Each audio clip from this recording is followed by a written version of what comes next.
Head over to miniaturemarket.com where they have thousands of board games at discounted prices like Rear Window. Hello my friends, it's the Game Boy Geek here. You're about to see my Allegro 1-minute overview and final thoughts. This is designed to see if this game warrants more of your time. If it does, just keep watching because then you'll see my full intro overview and final thoughts. However, if you don't want to be spoiled anything and you want to skip right to the full review, use the time index below in YouTube. Rear Window is a cooperative game where one player secretly knows the solution as to which residents are in which apartments and which attributes they have, and they're trying to get the other players to guess that. Each of the 4 rounds, the director's putting out 8 cards, and everyone else, the watchers, are trying to talk together, trying to figure out which resident and attribute is in each apartment. They deliberate, and the director says how many they got right, like 2. The solution doesn't change throughout the 4 rounds, but by the end of the 4th round, everyone needs to try to get all 8 together to win. However, there might be a murder. These are random at the beginning of the game, and if a murder happens, the director is no longer working with everyone else. They're a traitor and trying to get them to get almost all of them right, but have them not pick that there is a murder or where it is. But the other side of the team wins if they're able to get most of them right, but also say where the murderer is. So it's a hidden traitor, maybe. And you can ratchet up difficulty with more advanced attributes that also include another resident. Window is a cool theme that matches the movie. The art style is old and classic like the movie is. This is like taking the games Mysterium Obscurio and Mastermind and putting them together, mixing that with some special abilities. Some ways to make the game more advanced with harder attribute tiles. The way that there possibly might be a traitor or maybe not makes the game change quite a bit. You can make a tense reveal at the end as to how many they got right. You need them all. You can still play the game with 2 players even though the box doesn't say so, but make sure that that person's talking out loud about what they're thinking. You could play without the murderer for an easy beginner game, especially for those that don't play a lot of games. And you can basically, you can change the difficulty. The game, it's possible to game the game by playing certain types of cards on the left side under the person as opposed to the right side of the attribute. I recommend that you use like a timer, 5 minutes for each round as the deliberation, and I hope that they do expand this with more cards. But overall, I really love this game. It got a Saxophone Serenade. It's staying in the gaming library. Hello my friends, it's the Game Boy Geek here. Today we're going to be looking at some apartments. So we're going to be looking through the rear windows of those and seeing what residents are in there and what attributes of what's going on in there. Today we're taking a look at Rear Window, which is based on the Alfred Hitchcock film. This is sort of a cooperative, sometimes semi-cooperative, in art interpretation game. Let me show you how it's played. I'll see you on the other side.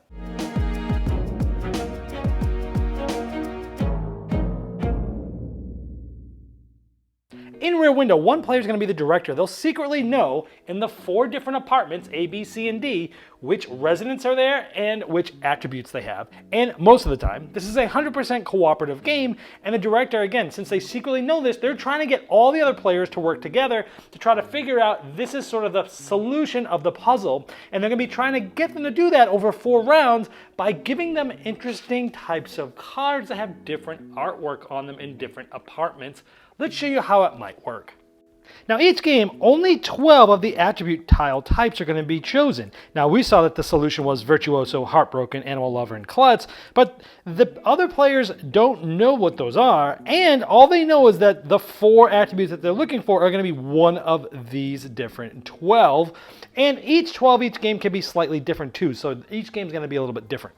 So the game's played over 4 rounds known as days, and each day has a board. So the director has 8 cards in their hand, and from those 8 cards, they're going to be playing them either face up or up to 2 face down on the day board for the different apartments. You see A in the upper left, B in the bottom left, C in the upper right, D in the bottom right. That has to do with the A, B, C, and D solution that director knows that I've already shown you.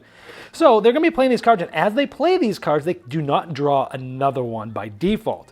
And so you're going to be trying to put cards to try to talk about what resident and what type of attribute is there. Once this is done, all the other players are going to be discussing, trying to figure out which resident might be there and which attribute might be there. So after deliberation, they might put them down like this, thinking, hey, A is this person here, and they're a writer, and B is these people here, and maybe it's a thief, and on the upper right and C, it's this woman here, and maybe she's heartbroken because of the roses and such, and the yelling. And here is maybe it's the police officer because it has a photo of that, and maybe it's a photographer because it looks kind of like a dry room with or a dark room with sort of pictures hanging. Then the director obviously can never say anything, but they'll place a cube as to how many they got right. So these people know they got 2 things right, but there's 8 things, 4 residents, 4 attributes. They don't know which 2 they are. It's kind of like a game of Mastermind, because the actual solution of the puzzle never changes throughout the 4 rounds of the game, but they're trying to now change things in the next round to try to get more right. But again, they'll never know for sure which is right and which is wrong, kind of like in Mastermind. So maybe day 2, the director puts these cards out. And after deliberation, the other players say, hey, we think it's these people in A because, hey, it looks just like them. And maybe it's a virtuoso because, maybe they didn't think it was the writer from the first round, but maybe it's the virtuoso from the first round's, piano. And so they put all these things here. The purple person in the background, hey, well, there's a picture of them there. Maybe it's that. And then they're like, oh, maybe it's the writer over there by the typewriter in D. Heartbroken because, there's hearts hanging up over there and someone looks mad, things like that. And again, a cube is placed without saying anything from the director. Well, you've gone from 2 right to 4 right. But did they actually get them right, or did they maybe get something wrong but get even more right? You got to figure it out. Then day 3, the director puts out 8 more cards. And they deliberate and place these 8 different tokens. And then the director says, well, you've got 5 right, so you're getting a little closer. So they're trying to figure out which ones were right from before, which ones were wrong. And the final day, day 4, the director puts out 8 cards again. They deliberate and they put them there. And in this case, well, they got all 8. So they actually got the solution finally in the last one after much deliberation, looking back through other, things they got wrong and things they got right and things that are here. Now, here's the big twist in the game. Most of the time I mentioned it's cooperative.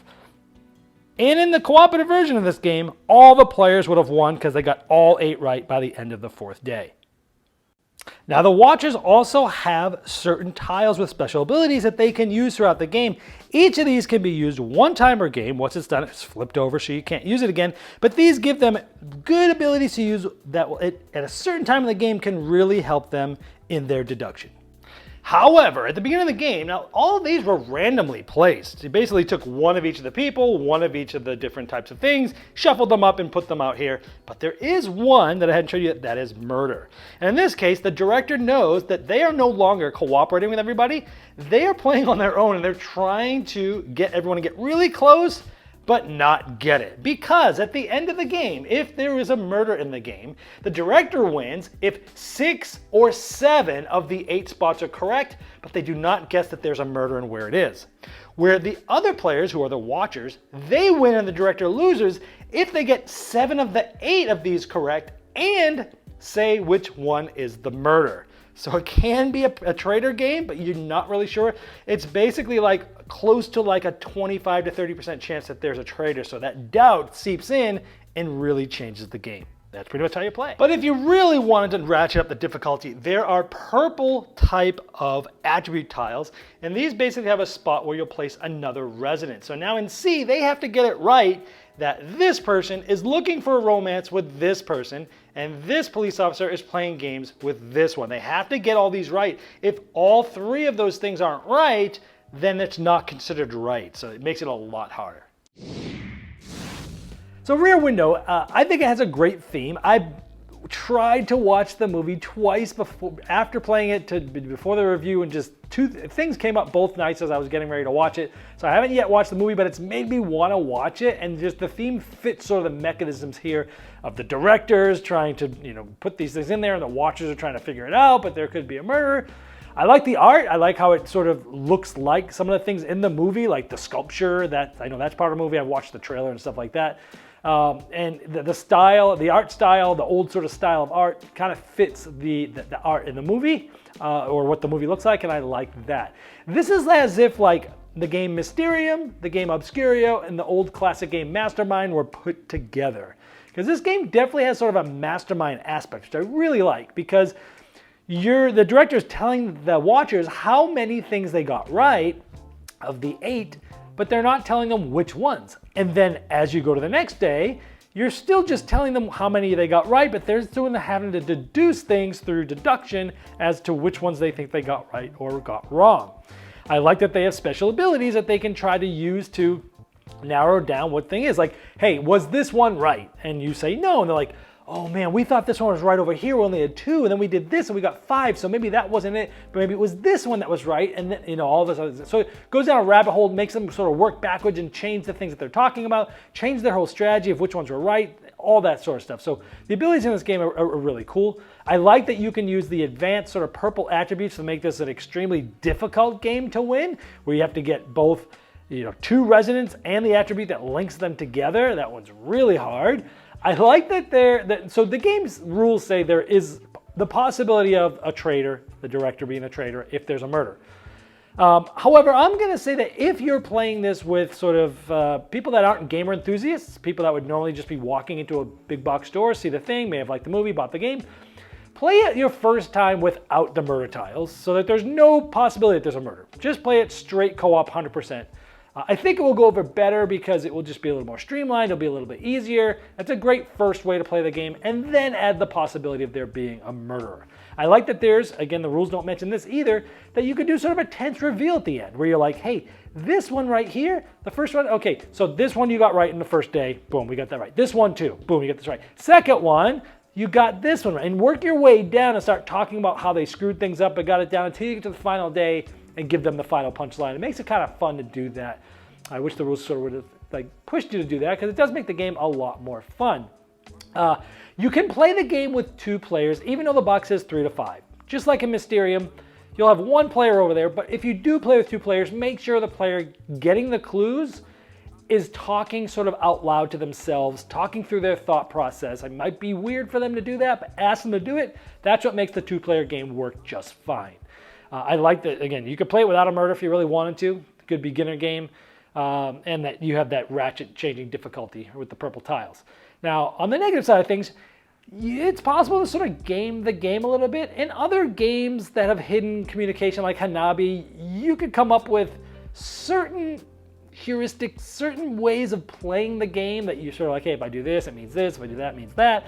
Like you could just say, most of the time, if I put a card that has the little picture of the person under the picture of the person, I'm talking about the person.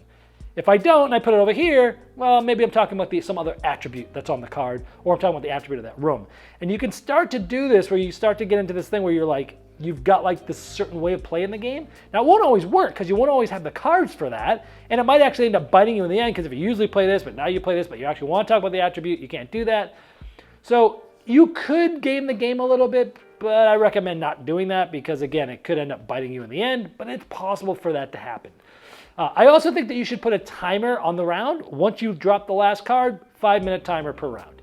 Because with more players and more people talking, they're going to be going around and around in circles, because they need to get all 8 right. So they're going to go back and back and back and talk, especially about the last round. It's going to be a lot of talking.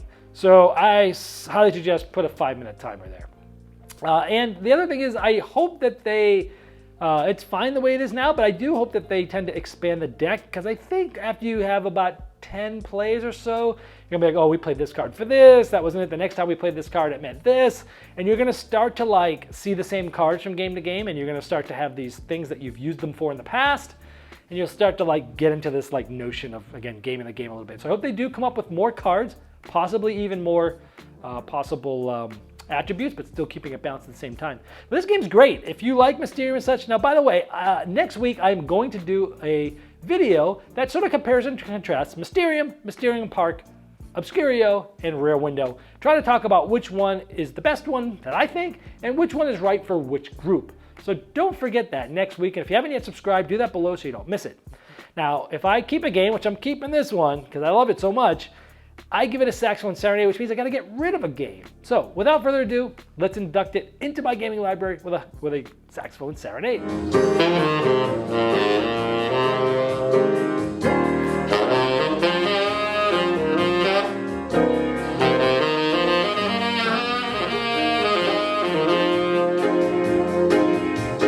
Game Toppers not only transforms your existing table to a high-quality gaming solution, they now offer full leg kits and dining cover solutions for the full table application.